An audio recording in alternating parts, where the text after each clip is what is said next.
Hello hi అందరూ బాగున్నారా? ఈరోజు నేను కొత్తగా స్పెషల్ ఐటెంతో వచ్చాను. Gobi pakodi friends.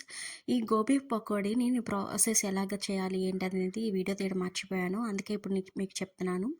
First గోబీని hot వాటర్లో వేసుకొని దాన్ని పక్కన తీసి పెట్టుకోవాలి. దాని తర్వాత కొంచెం కార్న్‌ఫ్లేవరు, మైదా, అల్లం పేస్ట్ కొంచెము, సాల్ట్ కొంచెం వేసుకొని, అలాగే ఫుడ్ కలర్ మీ ఇష్టం అండి, చాయిస్ అది.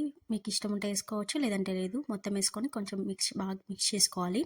దాని తర్వాత ఆయిల్ హీట్ అయ్యాక ఆయిల్‌లో ఇలా వేసుకోవాలన్నమాట పీసెస్‌గా. ఇలా పీసెస్‌గా దూరంగా ఎందుకు వేసుకోవాలంటే ఒకదానికొకటి అతుక్కోకుండా బాగా పొడిగా వస్తాయని ఇలాగ దూరంగా వేసుకోవాలి. నేను ఈరోజు చేసిన గోబీ పకోడీ అయితే చాలా క్రిస్పీగా వచ్చింది. నేను కూడా అసలు అనుకోలేదు ఇంత క్రిస్పీగా వస్తాయని. దాన్ని చేయడమే లేటు, ఆల్రెడీ కంప్లీట్ కూడా చేసేసారు. వితిన్ 5 మినిట్స్‌లోనే కంప్లీట్ చేశారు. చాలా బాగుండింది ఫ్రెండ్స్. సండే కదా, ఇంకా మా అక్క కూడా రేపు వెళ్ళిపోద్ది. ఇంకా ఉన్న ఈ 1 డే అయినా నేను మంచిగా అవి ఇవి చేసి పెట్టాలి కాబట్టి నేను పకోడీ 2 డేస్ నుంచి అడుగుతుందని చేశాను ఫ్రెండ్స్.